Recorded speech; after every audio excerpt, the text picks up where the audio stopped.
Okay, how far you got to go? 149. Yeah, you should be all right, but you could hook it on a chain on. Yeah, like I something said, he and gets get here, he gets service, so. that. Okay, you got your driver's license and your insurance. Just hang on to the right back. Lieutenant Brian Jenkins has been with the Oklahoma Highway Patrol for 19 years. He knows how tough the job can be, and the current shortage of troopers is making it even tougher. Troopers are responsible for patrolling 98,000 miles of Oklahoma roads, which means backup may be as much as 100 miles away. A lot of times you're going to be the only guy out there, and you got to have that mental fortitude to take care of business whenever you're the only guy out there for, sometimes you may have to wait 20 minutes or longer, depending on where you're at. Trooper numbers this year hit their lowest level in more than 20 years. The patrol is authorized for 950 troopers, but as of this month, only 785 are available to cover the state's 77 counties. Of that number, 260 are nearing retirement. Public Safety Commissioner Michael Thompson says replacing those troopers is a challenge. Funding shortfalls at the state level kept the patrol from offering a trooper academy between 2009 and 2012. We went 3 consecutive years without a patrol school. And when you're losing, 26, 27, 28, 31 people a year and no replacement, we're desperately playing catch up right now. Last year, the legislature allocated $5 million for an academy and made a trooper academy an annual item in the patrol's budget. In July, 40 new cadets joined the patrol's ranks, and another academy will begin in January. While the new troopers will help alleviate the shortages, Major Rusty Rhodes told a legislative panel the numbers still are not where they need to be. Our problem that we're running into now is why we will assure this body we will get the most qualified applicants, even if we have to have a 20-man academy. 20 is better than none. Rhodes says 557 candidates applied for the most recent academy. Of those, 410 were declared ineligible when they couldn't pass written, physiological, drug, or psychiatric test. That left just 147 candidates to choose from, of which 54 were accepted to the academy. One answer might be to hold 2 academies each year to increase the number of new troopers joining the patrol's ranks. There is an acceptable attrition rate in patrol school, and you'll lose on a 50-man academy. You're probably going to lose 10 to 15 out of that academy.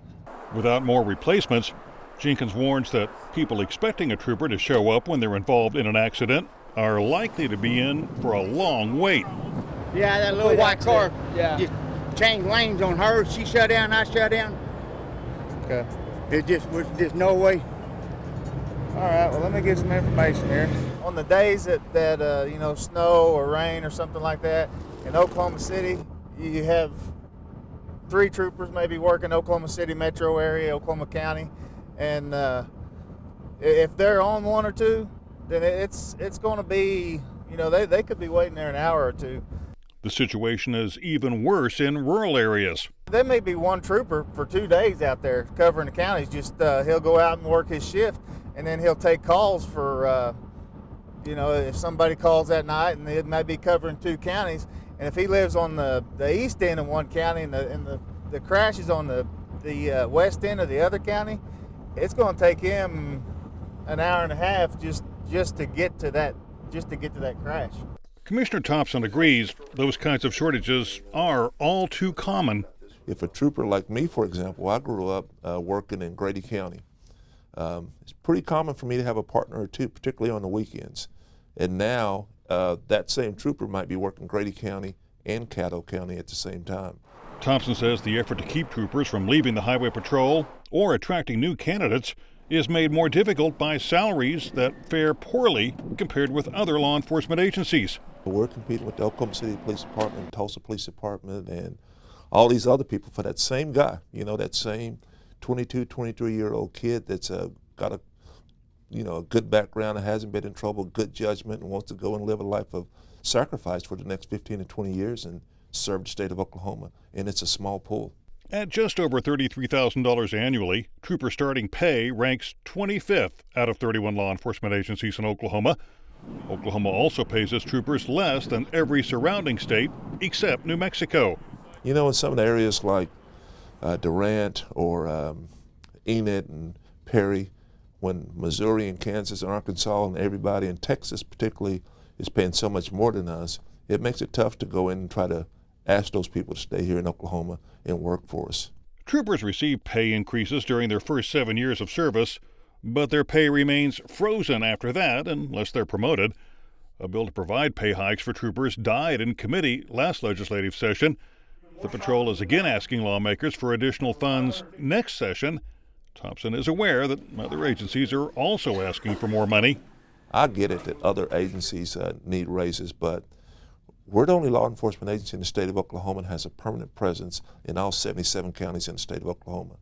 Thompson says the patrol is working with lawmakers to provide troopers a 22.8% pay boost.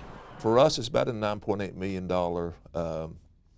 total price tag to what we're asking for. And that's what we're asking for. And whether we'll get all that, we'll see. Thompson says the proposed increase would boost starting salaries to about $38,000 annually. That amount is about 90% of the average starting salaries of the top 3 law enforcement agencies in the state, and it would place Oklahoma ahead of every surrounding state but Colorado. East, westbound. Yeah, it looks like it's on 240 westbound, just west of I-40. Semi and car looks like.